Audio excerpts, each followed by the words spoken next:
Bonjour à tous. Dans cette vidéo, je vais vous expliquer comment calculer la rentabilité locative d'un investissement immobilier. Alors à quoi ça sert de calculer la rentabilité locative d'un investissement? En fait, ça permet de savoir si cet achat de biens immobiliers pour investir va être plus intéressant qu'un placement classique, type livret A ou assurance vie. Donc c'est quand même primordial, puisque ça permet de savoir si le projet est viable ou pas, s'il va permettre de gagner de l'argent ou en perdre.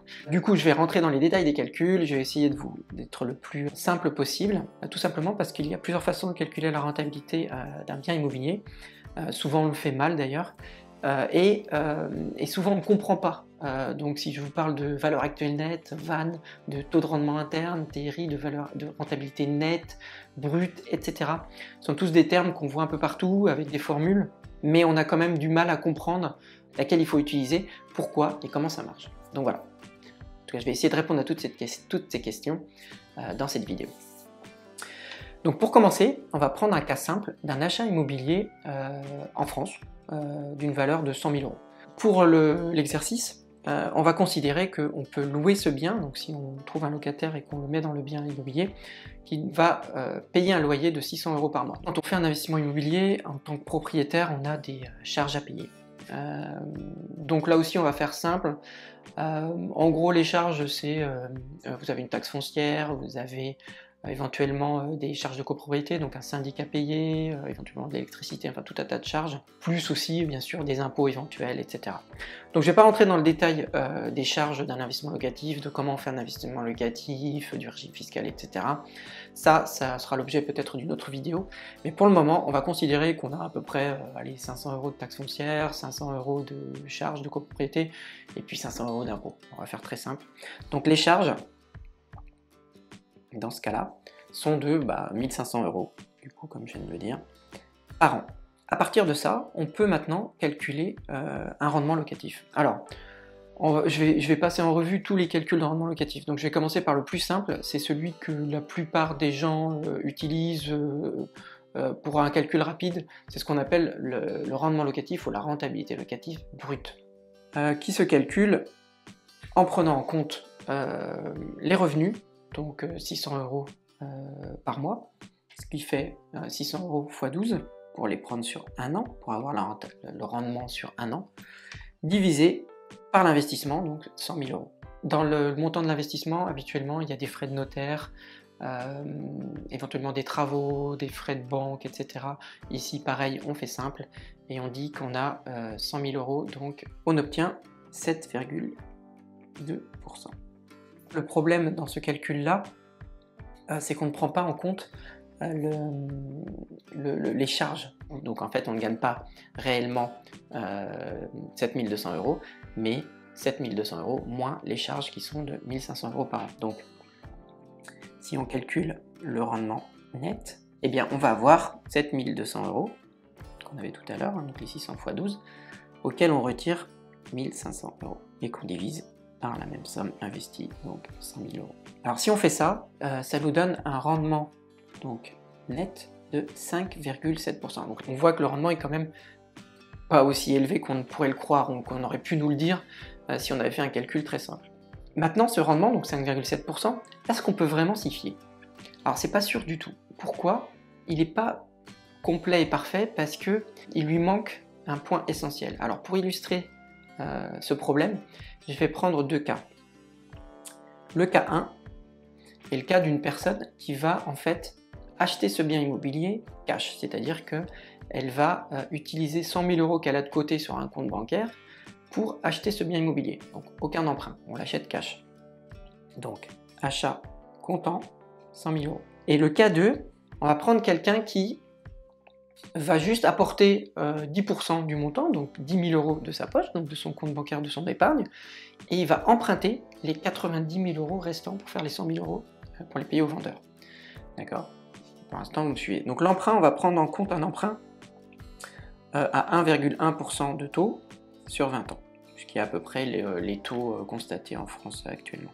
Alors j'ai fait le calcul de cet emprunt de 90 000 euros, donc ça nous fait une mensualité par mois de 418 euros, ça c'est la mensualité, Et j'ai fait également le calcul de ce que ça représente en intérêt la première année, et ça fait 970 €. Donc ça, ce sont les intérêts.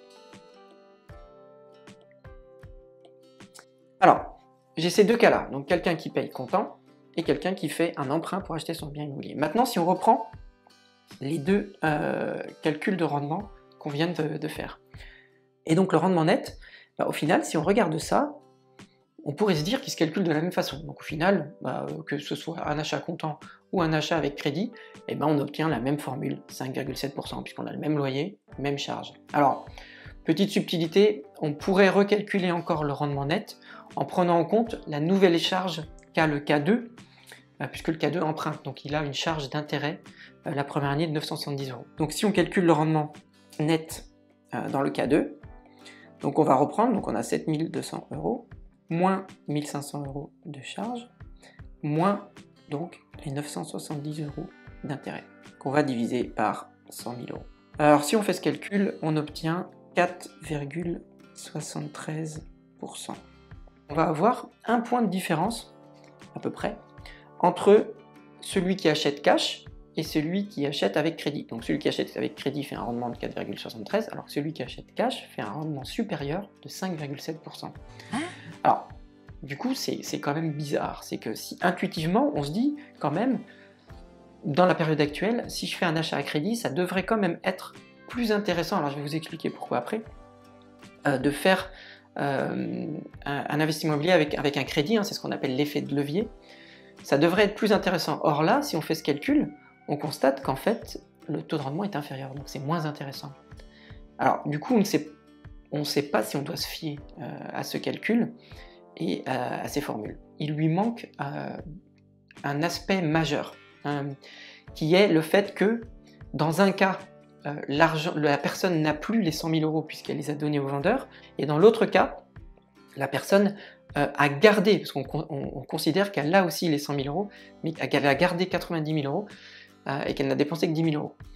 Et la grosse différence entre les deux, c'est que dans un cas, la personne peut placer ces 90 000 € qu'elle possède sur un autre placement, que ce soit immobilier, placement classique, investissement dans une start-up, peu importe. Alors que dans l'autre cas, elle n'a plus l'argent. Et la différence, c'est que le cas où il a emprunté va devoir rembourser une mensualité chaque année, alors que dans le cas 1, il ne rembourse rien chaque année, mais il n'a plus les 100 000 €. Donc, instinctivement, c'est quand même compliqué de savoir finalement lequel est le plus intéressant. Le point essentiel qui manque à la formule de rentabilité qu'on vient d'utiliser, c'est finalement le concept de coût de l'argent. Alors, qu'est-ce qu'on appelle le coût de l'argent? C'est finalement le fait que l'argent que l'on a aujourd'hui a plus de valeur que de l'argent que l'on va éventuellement gagner demain. Et pour plein de raisons, c'est que de l'argent aujourd'hui peut être placé, et de l'argent demain va subir les fluctuations monétaires, l'inflation. Donc en fait, de l'argent futur a moins de valeur que de l'argent aujourd'hui. Alors, c'est très simple de le comprendre, parce que si vous parlez aujourd'hui avec vos grands-parents, ils vont vous dire que l'euro il y a 10, 20, 30 ans, ou le franc même, avec la même quantité d'argent, on pouvait faire beaucoup plus de choses et on pouvait acheter beaucoup plus de choses. La baguette de pain en France, c'est un symbole important. Depuis ce matin, elle coûte 1 franc tout rond. Et donc ces deux formules ne prennent pas en compte ce concept de valeur de l'argent et de risque. Ce concept de temps en fait. Il y a un dernier point aussi qui est très important et que ne prend pas en compte ces formules, c'est que au bout de X années, 10, 20, 30 ans, nous on va prendre 10 ans dans le cadre de cet exemple, on va peut-être revendre le bien immobilier et éventuellement il va permettre de faire une plus-value à la revente qui va venir grossir la rentabilité du projet dans sa globalité. En fait, cette formule de calcul ne calcule pas la rentabilité du projet dans sa globalité, mais uniquement la rentabilité sur une année donnée, donc dans ce cas-là, la première année. Donc ça ne va pas. Donc pour résoudre ce problème et pour savoir vraiment lequel de ces deux placements est le plus intéressant, est-ce que je dois acheter cash ou est-ce que je dois faire un crédit, on va poser le problème de façon différente. On va essayer de regarder tout l'argent dépensé et gagné chaque année jusqu'au bout, donc jusqu'à la fameuse revente. Si on prend le cas 1, qui a investi donc 100 000 € cash, au moment où il décide de faire cet investissement, il va sortir 100 000 €. Il va perdre 100 000 €. Donc ça fait la deuxième année 7200 € de loyer, moins 1500 €. Donc ça fait 5700 € en fait. Donc je vais le noter en dessous. Pour l'exercice, on va prendre en compte que chaque année, en fait, la charge est la même. Bon, on ne va pas prendre en compte le fait que les charges peuvent augmenter chaque année, que les loyers peuvent être réévalués, etc. etc. C'est pas le point de cette vidéo et on va essayer de faire simple. Donc chaque année, on va avoir 5700 €. Et ainsi de suite. 5700 € chaque année. On va faire l'exercice sur 10 ans et on va faire en sorte qu'on vend le bien immobilier dans 10 ans. Donc première année 5007, deuxième année 5007, etc. Ainsi de suite, jusqu'à, on va dire, la 9e année, encore 5700 €. Et la dernière année, on va faire l'hypothèse qu'on revend le bien immobilier 120 000 €. Donc celui qu'on a acheté 100 000, on le revend 120 000. On va bien sûr aussi ignorer le fait que quand on revend, on a de l'impôt sur la plus-value, des charges, etc. On va considérer que l'investisseur gagne les 120 000 €. Donc la dernière année, il va gagner 5700 € plus le fruit de la vente qui est 120 000 €. Donc 125 700 €. Donc si on fait ce calcul, ça fait 77 000 €. Alors on pourrait penser que finalement l'opération, on a gagné 77 000 €. Bon, ça fait rêver, mais en fait dans la réalité, c'est pas ce que vaut ce rendement. Alors pourquoi? Parce que quand j'ai posé cette formule, j'ai pas pris en compte encore le coût de l'argent que je vous expliquais tout à l'heure. Or c'est un point très important, puisque 5700 € que l'on va gagner la première année, puis ensuite la deuxième année, la troisième année, et ça n'a pas la même valeur qu'aujourd'hui, donc ça vaut moins que 5700 €. Mais alors de combien ça vaut moins? Ça vaut moins du coût de l'argent. En gros, pour faire simple, si on investissait aujourd'hui 5700 €, alors pour l'exemple, on va prendre qu'on le place à 3% par exemple. Donc si j'investissais 5700 € à 3%, ça me rapporterait 5700 fois 1,03. Voilà. Donc 5700 fois 1 plus 3%, pour le détailler le calcul. Si on veut, prendre en compte ce coût d'argent dans la formule précédente, eh bien, on est obligé de faire l'inverse, c'est-à-dire qu'on va revenir en arrière. Qu'est-ce que ça veut dire faire l'inverse? Qu'est-ce que c'est l'inverse d'une multiplication? C'est une division. Donc on va faire 5700 divisé par 1 plus 3%. Donc on refait la formule, on réajuste la formule précédente et on divise donc chaque valeur de 5700 € par 1 plus 3%. Donc 1,03. Et ainsi de suite. 1 plus 3%. Alors, ce qui ne va pas ici, c'est que, évidemment, de l'argent placé 2 ans, donc, ou 3 ans, ou 4 ans, et bien c'est 3% chaque année. Donc, on va multiplier par, comme je l'ai fait tout à l'heure, 1 plus 3% la première année, on remultiplie par 1 plus 3% la deuxième année, ainsi de suite. Donc en fait, la deuxième année, c'est 1 plus 3% à la puissance 2, puisqu'on a multiplié 2 fois. Donc pour savoir le coût, pour déduire le coût de l'argent de 5700 € dans 2 ans, eh bien, il faut le diviser par 1,03 à la puissance 2. Donc pour revenir en arrière, pareil pour la troisième année, à la puissance 3, et ainsi de suite. Jusqu'à la 9e année, on a 1 plus 3% à la puissance 9. Et même chose la dernière année, on va devoir donc diviser ça par 1 plus 3% à la puissance 10.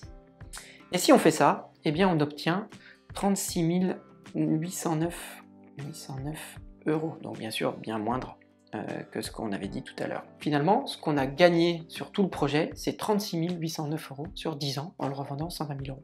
Maintenant, si on prend le cas 2, on refait le même calcul. Donc le cas 2, rappelez-vous, il apporte 10 000 € et il emprunte 90 000 €. Donc en fait, au moment de l'achat, ça lui coûte, au moment où il fait l'achat, 10 000 €. Donc on a moins 10 000 €. Ensuite, chaque année, c'est comme le cas 1, sauf que dans son cas, lui, il faut qu'il rembourse la mensualité d'emprunt.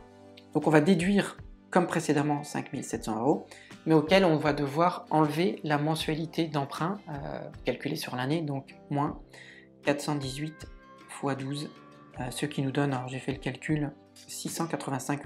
Donc je vais le noter directement, moins 685 €. Et ainsi, chaque année.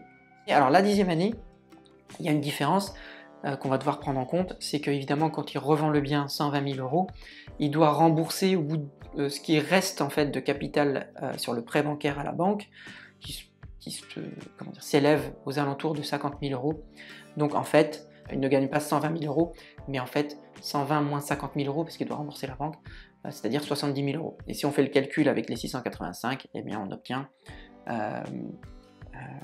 c'était plus 685, pardon, plus 70 685 €. On doit bien sûr, alors ce qu'on appelle en fait l'actualisation, donc on doit prendre en compte le coût de l'argent, donc on doit actualiser chacune de ces valeurs de 3%, donc 1 plus 3%, 1 plus 3% à la puissance 9 et 1 plus 3% à la puissance 10. Et si on fait ce calcul, on obtient 46 532 € à peu près. Donc si on compare, on avait 36 809 et ici 45 532 €. Et le calcul qu'on vient de faire, c'est ce qu'on appelle la valeur actuelle nette. Alors pourquoi on l'appelle la valeur actuelle nette? Parce qu'en fait, c'est le montant qu'on gagnerait avec ce placement ramené à la période actuelle, à la valeur actuelle. Le fait de revenir en arrière, comme je vous disais tout à l'heure, c'est-à-dire de diviser par 1 plus 3%, c'est ce qu'on appelle une actualisation. La règle, c'est de dire entre deux investissements, la valeur actuelle nette qui a le montant le plus élevé correspond à l'investissement le plus intéressant. Donc si on compare les deux ici, le cas où il paye cash et le cas où il emprunte, eh on voit que le cas où il emprunte est plus intéressant. Et là, ça rejoint plus ce qu'on pouvait imaginer comme ça intuitivement. L'achat avec emprunt est plus intéressant. Et c'est ce qu'on appelle l'effet de levier du crédit. Donc l'effet de levier du crédit est matérialisé ici concrètement par ce calcul de valeur actuelle nette. Maintenant, quand même, cette formule se base beaucoup sur la détermination de ce fameux 3% qu'on a pris en compte dans le calcul. Et en fait, comment on calcule ce 3%, ce fameux coût de l'argent? En fait, ce pourcentage, il correspond un peu à l'objectif que vous vous donnez pour ce placement. En gros, vous voulez savoir si ce placement va rapporter plus que le coût de l'argent, donc plus que 3%. Et la valeur actuelle nette, si elle est positive, cela veut dire que vous faites un placement qui rapporte plus que 3%. Et plus cette valeur est élevée, et plus vous êtes meilleur que 3%. Donc 3%, c'est votre objectif. En comptabilité, cette valeur, on l'appelle le coût moyen pondéré de l'argent. Donc en fait, qu'est-ce que ça veut dire? C'est un terme un peu barbare, mais en fait, ça veut dire il se divise en deux. C'est le coût de ce que correspondrait une dette, c'est-à-dire si vous empruntez cet argent, donc sur 20 ans, on l'a dit, c'est 1,1%, et ce que rapporterait l'argent que vous y placez. Donc en fait, pour calculer ce 3% et ce fameux coût moyen pondéré, c'est de dire finalement combien j'ai pris à la banque et qui a un coût de crédit, et combien j'ai placé de ma poche, dont j'ai envie d'avoir un certain objectif de placement, une certaine rentabilité. On va faire un cas simple, si on mettait 50% en apport de personnel, et qu'on se dit que cet argent, on veut un minimum de, je sais pas, 5% de rentabilité, et bien on va avoir 50% à 5%, plus si on emprunte les 50% à la banque, et bien on va avoir 50% qui est à un taux de 1,1%, puisque c'est le taux du crédit. Et donc si on fait ça, on obtient à peu près 3%. Donc en fait, on obtient 3,05%. Dans le cas précis, c'est pas 50%, puisque dans le cas 2, la personne qui emprunte, elle emprunte 90% et 10% en apport. Donc elle a 10% en apport qu'elle voudrait à 5% par exemple, et 90% à crédit, donc à 1,1%. Donc là, dans ce cas-là, on obtient, je vais vous dire, 1,49%. Donc en fait, quand on emprunte évidemment la majorité du crédit, finalement, on veut faire mieux que le taux de la dette du crédit. Donc si on fait mieux que 1,49%, finalement, on est gagnant. Voilà. Donc si on refait le calcul, évidemment, si on pourrait refaire le calcul avec un 49, on obtiendrait des valeurs actuelles nettes encore plus élevées, évidemment. Alors, pour le cas de la personne qui paye cash, eh ben, elle est à 100% à son objectif de 5%, parce que c'est de l'argent d'apport personnel, hein, c'est des fonds propres, on appelle ça, comptabilité. Et donc évidemment, on est à 5% d'objectif. Donc finalement, celui qui fait un crédit a finalement moins de risques, puisque le taux aujourd'hui est très très bas par rapport à celui qui souhaitait placer son argent. Maintenant, on n'a toujours pas calculé le taux de rentabilité finalement de ces deux placements. On a la valeur actuelle nette, c'est très bien, on a notre objectif de taux, mais finalement, quel est le taux de rendement de ces deux placements? On cherche à calculer la rentabilité, donc on cherche à calculer finalement la rentabilité du projet au global. Et c'est ce qu'on appelle le taux de rendement interne. Et le taux de rendement interne, il se définit suivant une formule qui c'est le taux que je viens de vous donner, donc c'est le taux le coût de l'argent pour lequel la valeur actuelle nette vaut 0. C'est la formule que je vous ai donnée tout à l'heure, donc on va faire égal, on va prendre le cas 2, donc moins 10 000 euros, plus 685 divisé par 1, plus, et là en fait, on cherche à calculer ce taux, qui est le taux de rendement interne. Et donc on va l'appeler X%, c'est celui qu'on cherche. Et donc chaque année, c'est la même chose, 1 plus X% au carré, ainsi de suite, jusqu'à la dernière année, où on a 1 plus X% à la puissance 10. Et, rappelez-vous, on cherche le taux pour lequel la valeur actuelle nette, donc la vanne ici, est égale à 0 euros. Et donc en fait, le calcul du taux de rendement interne, c'est finalement une résolution d'équation pour laquelle il faut résoudre l'équation ici, qui est cette addition est égale à 0 euros. Donc il faut trouver x. Donc ça vous rappelle un peu les cours de mathématiques. Résolution d'équation. Alors, cette résolution d'équation, elle se fait par ce qu'on appelle par approximation. Et c'est pour ça que si vous utilisez par exemple la formule sous Excel, qui s'appelle TRI, elle va vous demander un taux, dans la formule vous devez indiquer un taux, et c'est un taux que vous allez essayer de déterminer comme ça de tête, le plus proche possible du résultat. Et en fait la formule va, par tâtonnement, par approximation, arriver au résultat. Et plus vous êtes proche, quand vous indiquez votre taux, plus votre taux est proche du taux calculé final, et plus la formule va se calculer rapidement. Et donc, si on fait ce calcul de TRI dans le cas 1 et dans le cas 2, on va constater que dans le cas 1, on va avoir un TRI égal à, donc le cas d'achat cash, 7,14%, et dans le cas 2, on va avoir un TRI égal à 24,94%. Alors le taux de rendement interne, c'est finalement le taux du placement, donc là c'est vraiment le taux de rendement du projet global qu'on cherche à déterminer. Le taux de rendement interne le plus important va déterminer l'investissement le plus rentable, et le taux de rendement interne correspond à une valeur actuelle nette de 0, c'est-à-dire que si on dépasse ce taux, c'est-à-dire que si on se donne pour objectif dans le cas 1 8%, et ben on va avoir une valeur actuelle nette négative, puisqu'évidemment on ne fera pas mieux que 7,14% qui est la rentabilité du projet. Quand on a comparé ces placements à 3%, et ben on a eu des valeurs actuelles nettes bien sûr positives et assez élevées, donc 46 000 et 36 000, tout simplement parce qu'évidemment 7,14% c'est supérieur à l'objectif de 3%, pareil pour le cas 2. Donc en fait, ce qu'il faut retenir, c'est simple, la valeur actuelle nette et le calcul finalement d'enrichissement, plus elle est élevée, plus l'investissement est rentable. Elle se calcule pour un objectif de rentabilité. Cet objectif, il se calcule en fonction de ce qu'on espère gagner avec de l'argent qu'on aurait placé et le taux auquel on emprunte. Donc dans mon cas, j'ai pris 3%. Et le taux de rendement interne, c'est le taux maximum qu'on peut avoir comme objectif. Et c'est le taux pour lequel la valeur actuelle nette est égale à 0. Je voulais ajouter une dernière chose sur ces comparatifs. C'est qu'on a dit que le cas 1 était moins bon, inférieur au cas 2. Sauf que on a fait ce calcul, bien sûr, à date d'aujourd'hui. Aujourd'hui, bien évidemment, 1,1% sur 20 ans, c'est un taux extrêmement bas. C'est presque historiquement très très bas, même si vous remontez à 20 ou 30 ans. Et c'est ce qui fait que le placement avec emprunt était plus intéressant dans notre cas d'exemple et dans notre calcul. Maintenant, il y a un exercice qui pourrait devenir très intéressant, c'est de se dire, mais finalement, à quel montant taux d'emprunt la situation s'inverserait, c'est-à-dire que l'achat cash deviendrait plus intéressant que l'achat à crédit.